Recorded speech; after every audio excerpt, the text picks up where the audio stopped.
Well, I'm absolutely delighted to be able to speak here about two great passions of mine: the need to rapidly and effectively remove dangerous levels of CO2 from the atmosphere, and, at the same time, the health of the global ocean.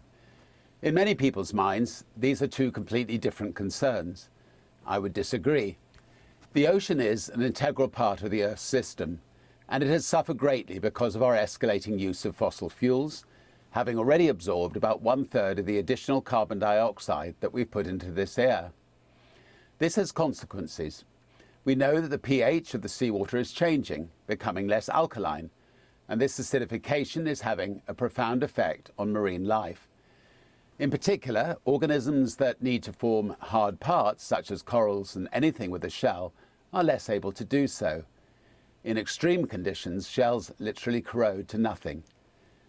Ocean acidification is sometimes called climate change's equally evil twin, and with good reason. And undisputed science shows that the rate of acidification now is faster than anything experienced in the past 250 million years, raising the question of how and whether species can adapt to this speed of change. In addition to changing chemistry, the ocean is also warming. About 93% of all the excess energy trapped in the Earth system by man-made greenhouse gases goes towards heating the ocean, compared to 1% for the atmosphere. This leads to a whole range of impacts on ocean life, most importantly, the forced migration of species.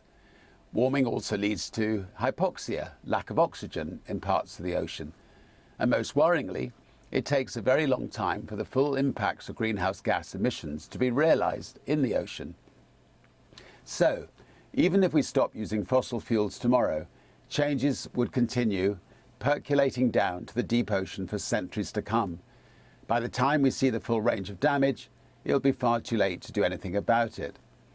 The pragmatic response is to cut emissions as far and as fast as possible, and at the same time to fully protect very large marine areas to help ocean systems build resilience to the changes happening around them. The science says we need more than 30% of the ocean to be fully protected if we are to restore its species, habitats and ecosystems. Building the ocean's resilience to change and helping to rebuild marine species, abundance and diversity are not often mentioned as key climate change fighting tools, but they are. The ocean gives us life. We need to make sure that the life within it has a chance to survive and thrive. Having 30% of the ocean fully protected by 2030 should be a goal we all work towards. Governments and many civil society organisations have already agreed it is a worthy and needed goal, and now we need everyone to work together to achieve it. This year in Paris, we all hope that the governments will be able to agree a strong, legally binding climate agreement. The agreement will also encompass measures to help poor countries adapt to inevitable climate impacts and to green their economies. We know that a strong deal makes sense for business, for economies, for health and communities. Well, it also makes sense for the ocean. Cheers. Thank you.